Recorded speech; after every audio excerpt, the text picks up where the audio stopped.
Ahí va. Bueno, entonces, vamos a arrancar con el ejercicio 2 de la guía, ¿sí? Que dice, una solución de glucosa de concentración desconocida dio, por el método de, no importa, o toluidina, una absorbancia de 0,45. Un testigo que tiene una concentración de 1 gramo por litro dio una absorbancia de 0,55 y el blanco 0,05. Si de dicha solución se desea obtener 40 miligramos de glucosa, ¿qué volumen se debe pipetear? O sea, ¿qué volumen debemos tomar? Bueno, este es un problema típico de espectrofotometría. Entonces, lo primero que vamos a plantear es la condición en la muestra y en el testigo. Entonces, para la muestra de glucosa, teníamos una concentración de 0,45 que la tenemos que corregir con el blanco, ¿sí? Recuerden que si lo dice, porque la mayoría de las veces el equipo corrige directamente, pero si el problema lo dice, entonces hay que restar la absorbancia del blanco a la que nosotros medimos.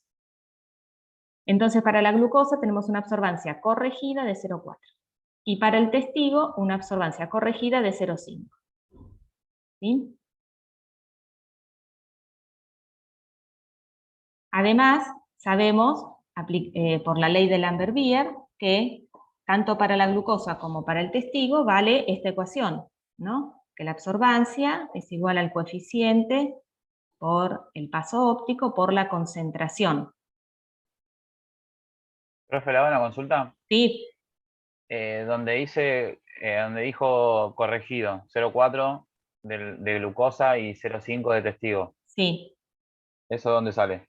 Sale de restarle la absorbancia del blanco, que es 0,05. Ah, listo. ¿Sí? Ah, listo. Bien. Bueno, entonces, ahora que tenemos planteadas las dos ecuaciones, nosotros podemos, esto termina siendo como un sistema de ecuaciones, ¿sí? En el cual podemos hacer, este es uno de los truquitos, hacer un cociente entre ellas, ¿sí? Para poder resolverlas. Esto es algo que, bueno, a veces se hace cuando tenemos ecuaciones. Y cuando hacemos el cociente, entonces podemos hacer otra cosa más. ¿Por qué? Porque el paso óptico es el mismo, estamos midiendo en el mismo equipo, ¿sí? Y el coeficiente de extinción también es el mismo, porque el testigo es el mismo analito que yo quiero medir en la muestra. ¿Sí? ¿Me siguen hasta ahí? Sí, profe. Bien, entonces, como yo tengo un cociente, lo que puedo hacer ahora es esto simplificarlo, ¿verdad? Porque es lo mismo. Con lo cual, esto me queda ya bastante más resumido, ¿sí? Me queda simplemente el cociente de las dos absorbancias igual al cociente de las dos concentraciones. Como las absorbancias las conozco, ¿sí? Y la concentración del testigo también, entonces puedo despejar la concentración de la glucosa. ¿Sí? Entonces, la concentración de glucosa va a ser la absorbancia de la glucosa por la concentración del testigo, dividido la absorbancia del testigo. Y eso da este valor de 0,8 gramos por litro, que es lo mismo que decir 0,8 miligramos por mililitro. ¿Sí? Es lo mismo que 0,8 microgramos por microlitro, o 0,8 kilogramos por kilolitro, ¿sí? Eso se entiende. ¿Sí? Yo puedo ir corriendo las unidades, cambiando arriba y abajo por lo mismo. Bien, entonces, llegamos a la concentración de la glucosa en la solución desconocida. Ahora tenemos que calcular qué volumen deberíamos tomar si queremos tener 40 miligramos de glucosa. Bueno, entonces, a partir de este dato, simplemente con una regla de 3, calculamos el volumen de glucosa que tenemos que tomar.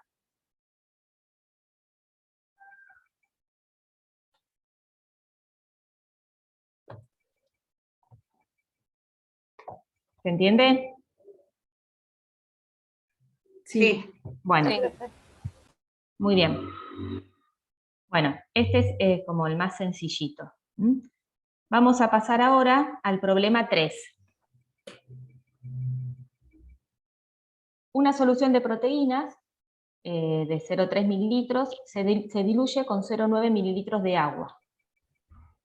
0,5 mililitros de esa solución se le añaden 4,5 mililitros del reactivo de Biuret y se deja desarrollar color.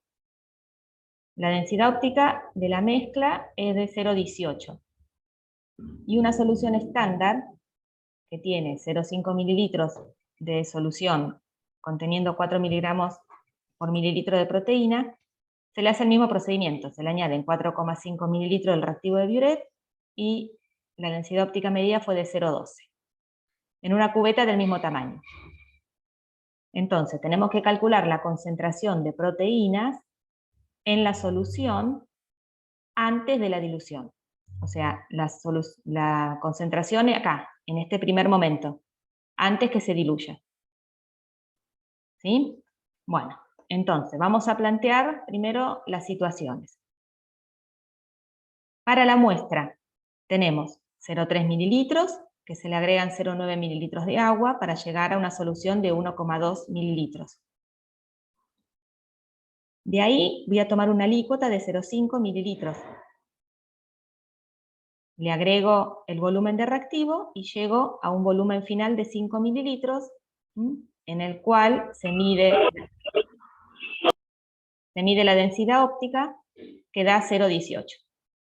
Como no dice nada, ya asumimos que está corregida, ¿sí? Si no, el enunciado les tiene que aclarar, el blanco dio tanto.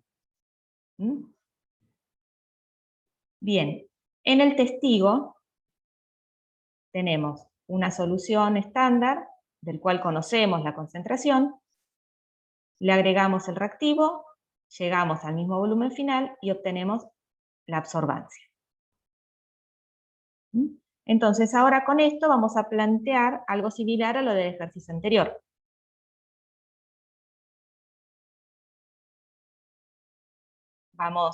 Planteamos las ecuaciones de acuerdo a la... ¿Podría volver para atrás un segundo? Sí. Si no me molestia. ¿En esta?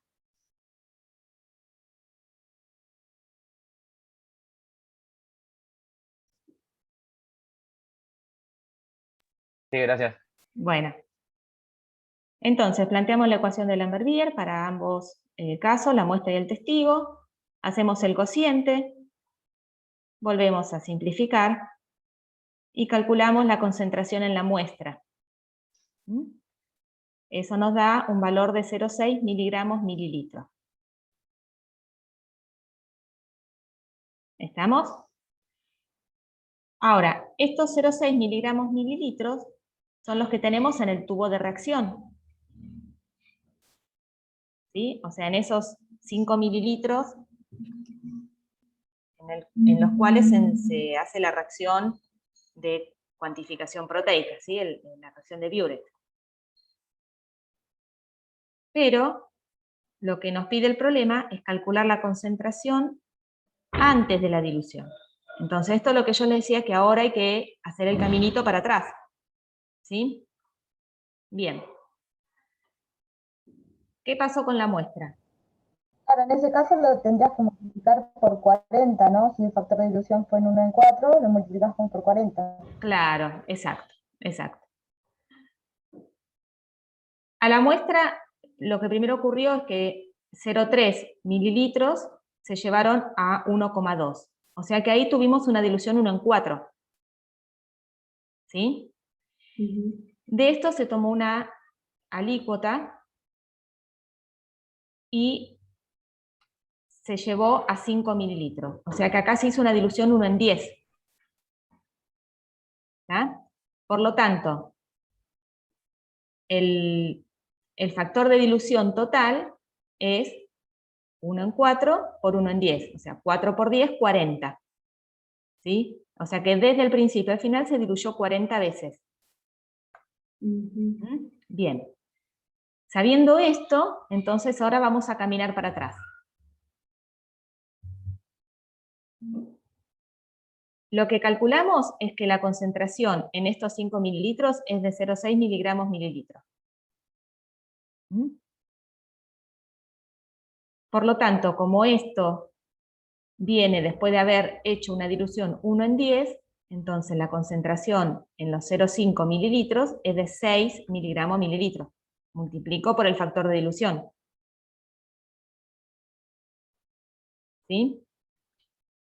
Ahora, estos 0,5 mililitros son una alícuota de estos 1,2. Entonces, ¿qué pasa con la concentración acá? ¿Cuál es la concentración en este punto, en los 1,2 mililitros?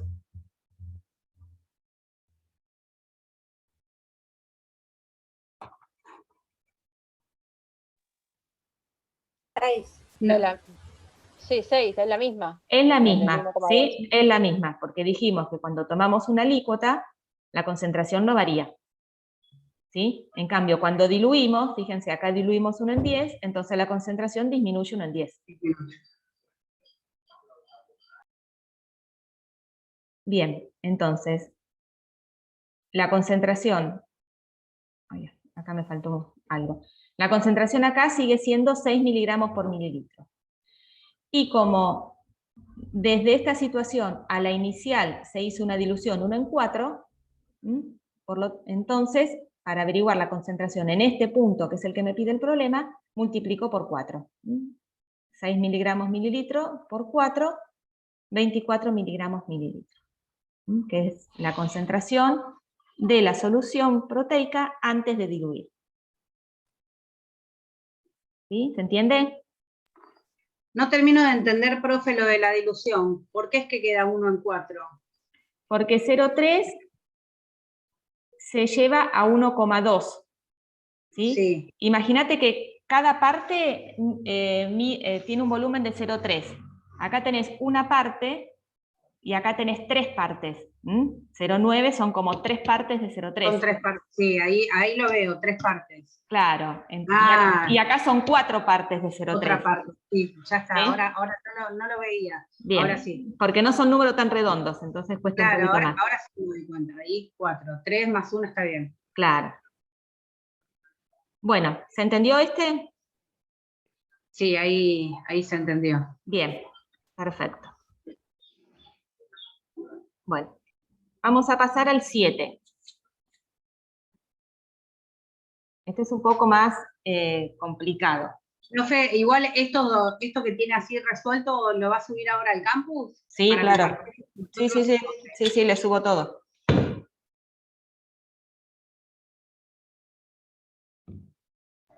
Profe, igualmente en el anterior con la formulita de factor de dilución podemos hacerlo, ¿no? Porque Sí. yo lo saqué en 1 en 4, pero no por verlos justos que daba, eran 4 partes en los números. En el caso que no den los números justos, tenés que dividirlo, o sea, los iniciales por los totales. ¿O no? Claro, claro. Sí, se puede hacer todo en un paso, pero bueno, yo les quería, como justo había una dilución, una alícuota, les quería marcar cómo se van, cómo cambian o no cambian las concentraciones. Pero ahí igual porque fue justo la casualidad de que dio el número, o sea, estaba en el numerito redondo, pero en el caso que no sea redondo, podemos hacer la misma fórmula de factor de dilución. Sí, igual, pero en general van a ser redondas las diluciones. Van a ser números redondos, sí, porque uno no se complica en el laboratorio de hacer diluciones con números raros. Puede haber alguna cosa excepcional, pero en general son redondos, son 1 en 5, 1 en 10, 1 en 20, 1 en 100, 1 en 1000, 1 en 1.000.000, pero son así. Bueno, el problema 7 dice, supóngase que 1,5 mililitros de una solución de TPNH, que tiene esa concentración molar, se le añaden 1,5 mililitros de una solución que tiene una concentración desconocida de glutatión oxidado. la cual previamente estaba diluida al medio. Y una cierta cantidad de la enzima glutatión reductasa, ¿sí? Que lo que va a hacer es, el glutatión oxidado lo pasa a glutatión reducido. La absorbancia final de TPNH en la solución es 0,25. Y nos pide calcular la concentración de glutatión oxidado en la solución original. Esta es la reacción que ocurre. El glutatión oxidado pasa a glutatión reducido y dice que se produce prácticamente transformación total. O sea, tenemos que considerar esto, ¿no? Como que la reacción es 100% para la formación de productos. Y tenemos el coeficiente de extinción molar del TPNH. Bien. Entonces, este es el planteo. Nosotros tenemos 1,5 mililitros de una solución de glutatión oxidado que está diluida al medio, que se combinan con 1,5 mililitros de una concentración conocida de TPNH. Lo que tenemos que tener en cuenta en este problema para empezar a resolverlo es, primero, considerar que el volumen de reacción son 3 mililitros, ¿sí? Eso no es 1,5, no es lo que ponemos, porque es 1,5 de esto más 1,5 de esto. Lo más importante y que a veces genera confusión es que lo que estamos midiendo es TPNH, ¿sí? Fíjense que el coeficiente de extinción molar es del TPNH. La absorbancia que se mide es la del TPNH. O sea que lo que estamos midiendo es cómo se consume este reactivo. Que, por supuesto, se va a colocar en exceso para que todo el glutatión tenga la posibilidad de reaccionar, porque es justamente lo que queremos medir. ¿Sí? Entonces, nosotros vamos a medir en esta reacción lo que se mide es el TPNH consumido. El TPNH consumido va a ser igual al glutatión consumido, porque la relación es 1:1, la relación molar. Entonces, si averiguo cuánto TPNH, cuántos moles de esto se combinaron con los mismos moles de glutatión, puedo calcular la cantidad de glutatión oxidado que había en esta solución inicial. ¿Sí? ¿Me siguen hasta ahí? Si no, vamos de vuelta, porque si no, después no van a entender los cálculos.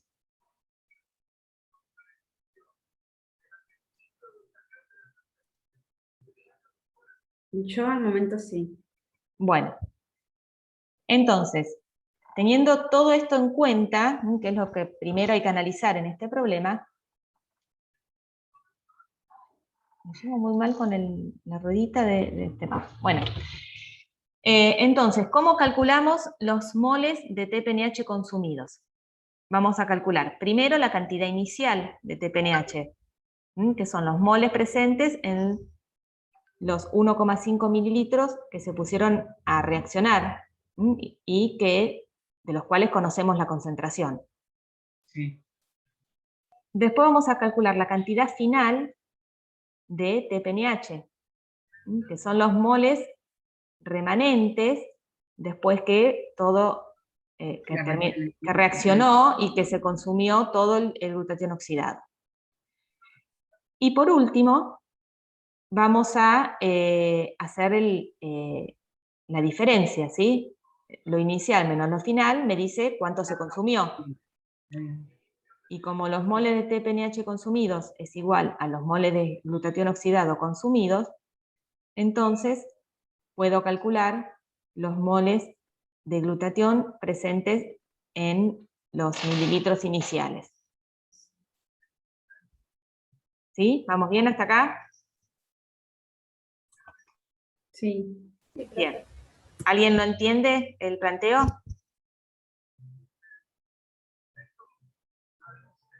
Bueno, entonces vamos a calcular paso a paso esto.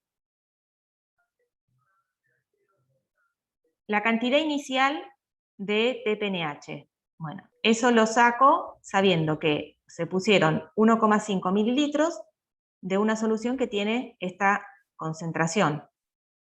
¿Sí? Entonces, haciendo las cuentas, sabiendo que esta concentración significa que en un litro hay 2,4, 2 por 10 a la menos 4 moles. Entonces, en 1,5 mililitros, bueno, hacen la regla de 3 y le va a dar 0,3 micromoles. ¿Sí? O 3 por 10 a la menos 7 moles. No importa las unidades que usen.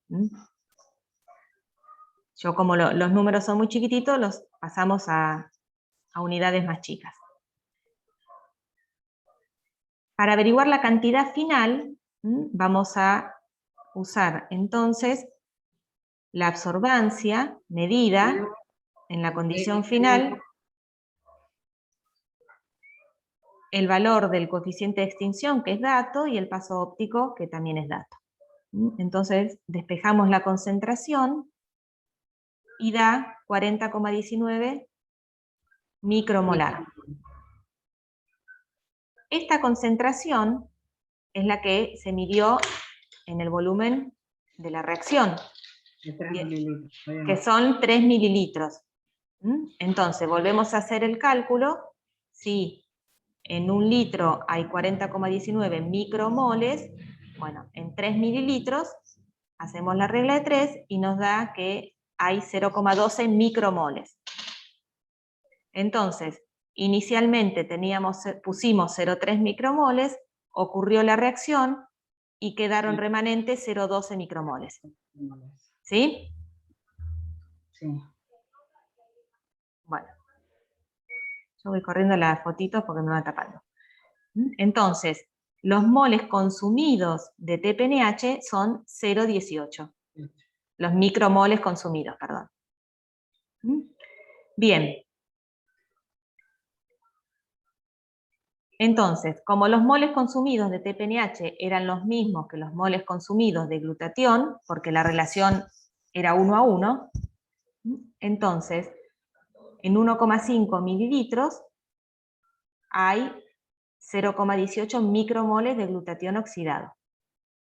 Y esos moles representan una concentración 120 micromolar. ¿Por qué? ¿Cómo hago esto? ¿Qué es micromolar? Moles por litro. Entonces, nuevamente, hacen regla de 3, proporcionalidad, cada uno lo que le quede cómodo. ¿Sí? Pero si en 1,5 mililitros hay 0,18 micromoles, bueno, en un litro o 1000 mililitros, hacen la cuenta y va a dar 120 micromolar.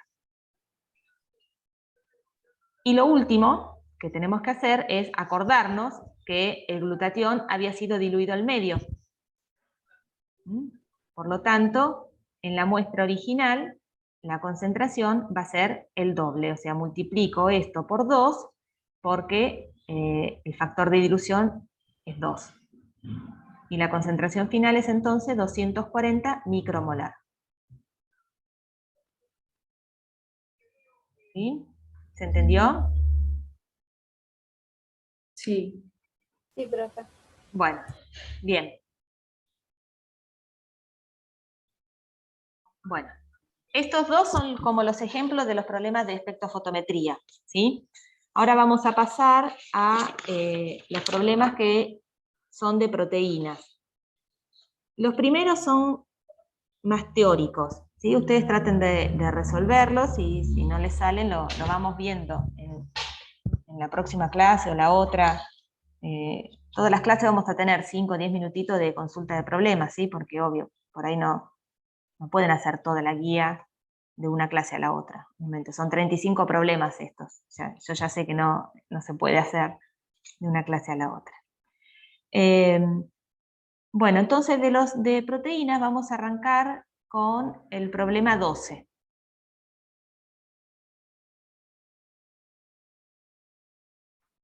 El problema 12 nos dice que tenemos cantidades, 3 proteínas desconocidas, A, B y C, y deseamos descubrir la estructura de ellas. Se sabe que una proteína es predominantemente, tiene predominantemente una estructura de hélice alfa, otra de hoja beta plegada y otra con hélice de colágeno. Profe, Sí, escucha, antes que siga, ¿le puedo hacer una consulta sobre el 5? sí, Porque en el ejercicio 5 me habla que tenés una solución de 3 miligramos sobre litros. Y yo haciendo las cuentas con absorbancia, o sea, si la tengo que pasar a esos miligramos, esos litros a mililitros, se me hace un relío y me da una absorbancia muy grande, me da otras cosas. Ahí No. puede ser que miligramos sobre mililitros. sí, es miligramo mililitro, sí, sí, sí. Todos los años me olvido corregirlo. Sí, es miligramo mililitro eso. Sí, si no les quedan unos números que no se pueden trabajar. No daban los números. Bueno, entonces, tenemos una tabla donde nos dan como un resumen de los tipos de aminoácidos que hay presentes en cada proteína. Entonces, para resolver este problema, que es bien teórico, tenemos que volver a estas tablitas que yo pegué acá, que las tienen en la teórica, ¿sí? En las cuales, primero, qué tipo de aminoácidos son polares y no polares, y cómo es su participación en las distintas estructuras secundarias, ¿sí? ¿Se acuerdan que hablamos bastante de esto? De la posibilidad que un aminoácido tiene de participar o no en una estructura secundaria de acuerdo a los ángulos phi y psi permitidos. Entonces, vamos a analizar cada una. Bueno, la más fácil, obviamente, es la C, porque es la única que tiene una alta cantidad de prolina e hidroxiprolina. Y como vimos, la presencia de este aminoácido y este aminoácido modificado es bien característica de la hélice de colágeno, junto con la presencia de glicina. Y o sea que la C es en la que tiene estructura de tipo hélice de colágeno. Ahora, tenemos que, entre las otras, decidir cuál va a tener más chance de tener una estructura de tipo de hélice alfa y cuál una estructura de tipo de lámina beta. ¿Sí? ¿Qué les parece?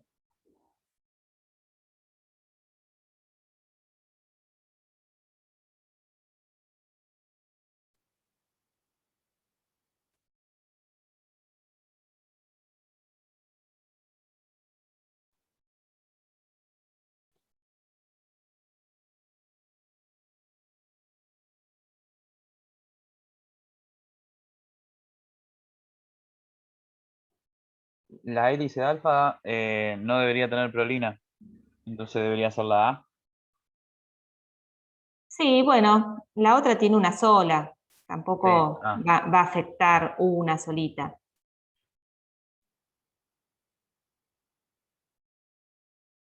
Pero que, a ver, pensemos, por ejemplo, la glicina y la prolina eran dos aminoácidos que estaban como prohibidos, ¿no? En la hélice alfa. Entonces la A es probable que sea alfa hélice porque no tiene prolina. La A No. es probable que sea, En realidad, Alfa hélice. si una prolina no afecta, tendría que ser la B, que tiene poca glicina también. exacto, ¿sí? La A tiene mucha glicina, entonces Glicina. Exacto. es probable que le cueste adoptar una estructura de hélice alfa, ¿sí? La B tiene menos cantidad de glicina. Obvio que no es que no va a haber ninguna glicina, van a ver, porque por ahí, de hecho, si hay 2 hélices alfa o en una estructura, o tiene muchas hélices alfa y por ahí 2 láminas beta nada más, solamente las conexiones, ¿se acuerdan que vimos que los giros y las conexiones entre las distintas estructuras está dada por justamente los giros beta, y en los giros beta sí hacen falta glicinas, ¿sí? Era el aminoácido preferido. Así que siempre alguna va a haber, pero bueno, no la cantidad que hay, por ejemplo, en una hélice de colágeno. Entonces, bien, esta podría ser una estructura o predominar la estructura de hélice alfa, y además, si nos fijamos, esta tiene una gran, fijémonos los otros aminoácidos. Tenemos bastantes polares, y bueno, el aspartato tiene algunos aminoácidos polares que pueden estar presentes. La lisina, ustedes fíjense acá cuáles son polares y la probabilidad que tienen justamente de participar en una hélice alfa, ¿sí? Lisina, histidina, glutamina, son los que tienen mucha probabilidad de estar en una hélice alfa, bueno, y se condice con que también tenga más aminoácidos polares. Bueno, entonces la que queda por descarte va a ser una estructura de tipo lámina beta. Y también se condice, ¿sí? Esta tiene bastantes residuos no polares y como podemos ver, los residuos no polares tienen como más probabilidad de participar en una lámina beta. ¿Sí? ¿Se entendió? Sí, profe. Es bien teórico. Más o menos, me perdí medio en la mitad, perdón. Bueno, la C, esa es fácil, ¿verdad? Porque simplemente viendo la cantidad de prolinas, hidroxiprolinas, ya nos quedamos con la hélice de colágeno. Ahora, para ver si entre la A y la B, si son hélice alfa o lámina beta, nos tenemos que fijar en qué tipo de aminoácidos están favorecidos para formar una hélice alfa, que como vemos acá son la mayoría aminoácidos polares. Obvio que la glicina y la prolina están terminantemente prohibidos en una hélice alfa. Y en una lámina beta, bueno, prevalecen más los aminoácidos de tipo no polar. ¿Sí? Este numerito es, cuanto más grande, más chance tiene de estar ese aminoácido en esa estructura. Entonces, si vemos la proteína B, aparte de tener pocas glicinas, tiene muchos aminoácidos polares. Entonces, me da idea de que podría ser una hélice alfa. Y la A tiene mayoritariamente aminoácidos no polares, con lo cual, aparte de que por descarte, ¿no? Pero también se corresponde con el hecho de que los aminoácidos no polares están favorecidos en las estructuras de lámina beta. ¿Sí? ¿Se entendió? Sí, ahora entiendo. Bien. Bueno.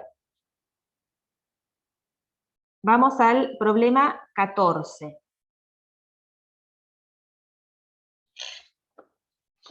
El problema 14 dice, una mezcla de 4 proteínas se intentó separar por una columna de DAE celulosa, y en un caso se diluyó con un gradiente de cloruro de sodio de 0,1 a 1,5 molar, y en el otro con un gradiente de 0,1 a 0,8 molar. Entonces, lo que pide el problema es ¿cuál de los dos gradientes emplearía para separar la mezcla proteica ¿sí? Los numeritos que aparecen ahí son las distintas proteínas. ¿A qué se debe la diferencia entre los picos? Y cómo procedería para purificar la proteína más básica. Bueno, a simple vista, ¿con qué condición se quedarían para hacer la elusión? Este es el cromatograma, ¿sí? Acá medimos la absorbancia, acá medimos en el eje X las fracciones o los volúmenes de elusión, y bueno, en este otro eje tenemos la medición del gradiente de cloruro de sodio, en cantidades que crecen. ¿Con qué condición se quedarían para...? A simple segunda? vista, claro, la segunda, segunda. porque en la primera tenés la proteína 1 y 2 juntas. Exacto. En la segunda, ¿sí? Porque tenemos más resolución, los picos se ven separados, aunque estas quedan un poquito juntas, pero puedo tener 4 picos, ¿sí? Acá tengo un pico y estos se llaman hombros, y tengo un pico y 2 hombros. O sea, va a ser más difícil aislarlas con este tipo de elusión, porque acá, bueno, desde ya van juntas, y si yo tomo acá, seguro voy a tener algo de los de al lado, porque no se separan bien. ¿Y a qué se debe esa diferencia?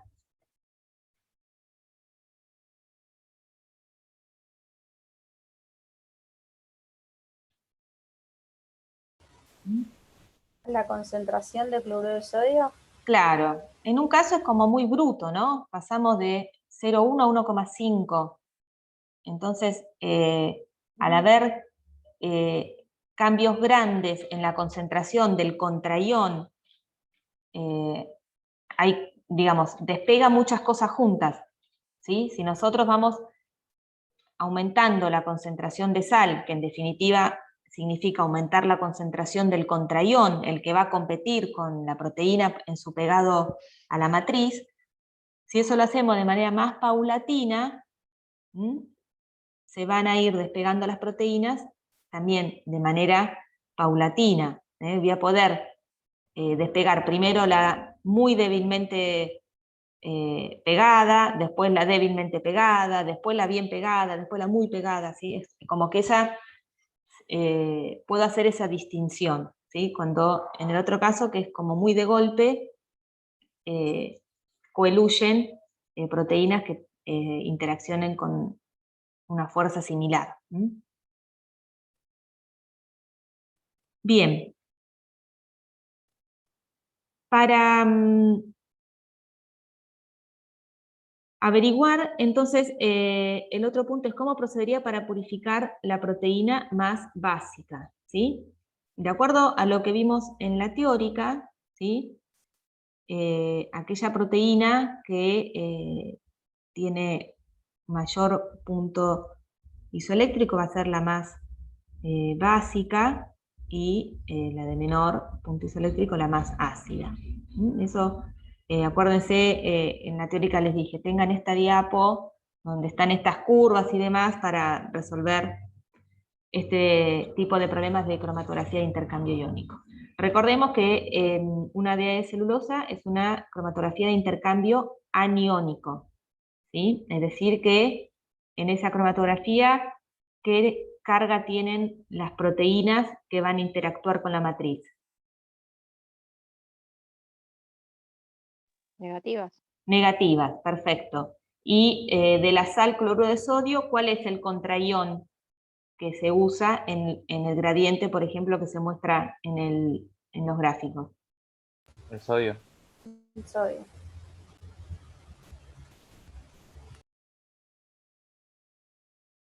¿Qué carga de vuelta? ¿Qué carga tiene la proteína que va a interaccionar con la matriz? Negativa. Negativa. ¿Qué carga tiene la matriz? Positiva. Positiva. Entonces, ¿cuál es el contraión que va a competir con el cloruro? El contraión siempre tiene la misma carga de la proteína porque tiene que competir, ¿sí? Ah, claro. Bien. Bueno, entonces, teniendo en cuenta todo eso, bueno, acá estaban las respuestas.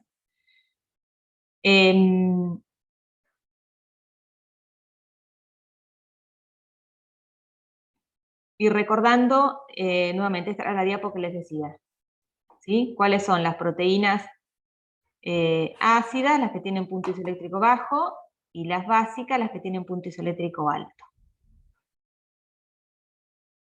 Entonces, ¿cómo harían para purificar la proteína más, ¿cuál pide? La más básica? Miren que volvemos al diagrama anterior.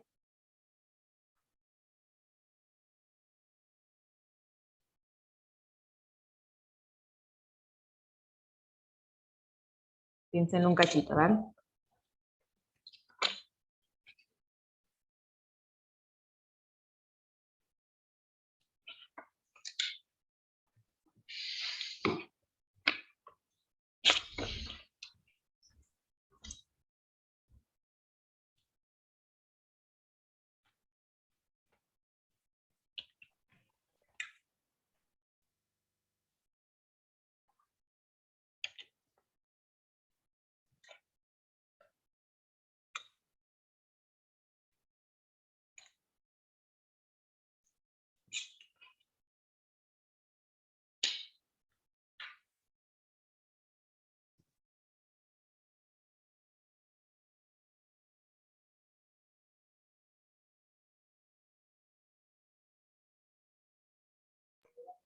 Voy aumentando de a poco la concentración del contraión, ¿o no?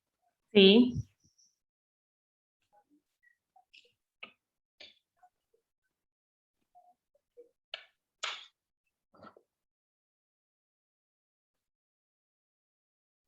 ¿No podría ser una corrida electroforética con gradiente de pH?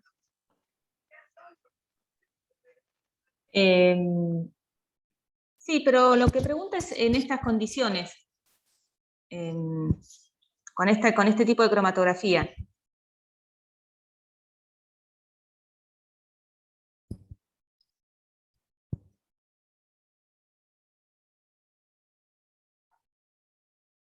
A ver, vamos a leer lo que viene después.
¿No habría que hacer algo con el pH ahí? Ujú. Porque yo entiendo que estamos como en un pH, o sea, si es negativa, sería un pH básico. Quizás acidularlo para que, Claro, y si cambiamos el pH del solvente, claro, un buffer o algo así. A ver, ¿cuál sería la proteína más básica?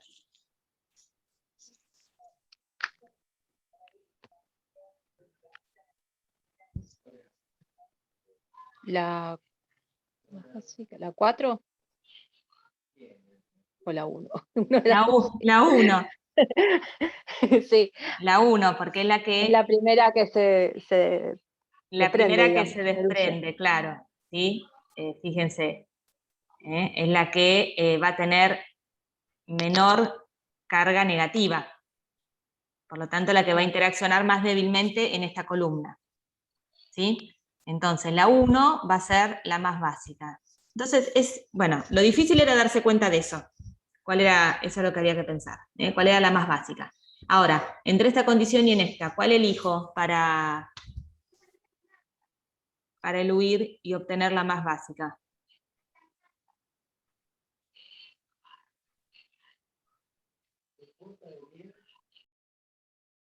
La primera. El gradiente de 0,1 a 0,8. Claro, ¿sí? Si yo quisiera purificar esta proteína, la 1, entonces voy a elegir esta condición, este gradiente. ¿Sí? Preguntaba simplemente eso, no hacer algo extra. Nada más, lo difícil era esto, de reconocer cuál es la más básica y cuál es la menos básica. ¿Sí? ¿Se entendió? Sí. Sí, ¿sí? Por eso, bueno, recuerden en estos problemitas tener estas diapos cercas porque, bueno, ayudan bastante. Profe, se Profe, elige, perdón, sí, ahora. Sí. No, estaba la compañera hablando ahí. Ah, ¿habla? ¿Hola? No, mi pregunta era si elegimos la segunda, por más que no tenga un pico. sí, sí, sí. Porque era entre estas dos condiciones. Obvio que si quisieras purificar, harías algo distinto a esto, que es horrible, como los picos que da, ¿sí? Pero era simplemente, era como para reconocer, de vuelta, lo importante era reconocer cuál es la proteína más básica. Después, bueno, es como medio obvio cuál de las dos situaciones se elige. Bien. Bueno, ahora tengo seleccionado, esperen que saco esto acá, el problema 18. Pero este se lo voy a dejar acá, pero para que lo piensen en su casa, ¿sí? Porque en realidad es un problema que es como un jueguito de ingenio, donde, bueno, obviamente hay que aplicar los conceptos de la cromatografía de exclusión molecular, pero es más esto, ¿no? Un juego de ingenio. Así que, bueno, cuando estén aburridos, lo pueden intentar resolver.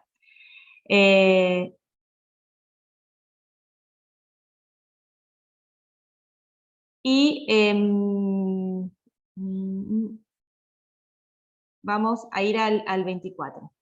Pero si quieren, hacemos un recreito de 3 minutos. Ok. ¿Sí? ¿Les parece? Bueno. Así se despejan un poquito. Bien. Sí. Bueno, gracias. entonces en 3 minutitos volvemos. Profe, hoy estamos hasta las 6, ¿no? Sí, sí, sí.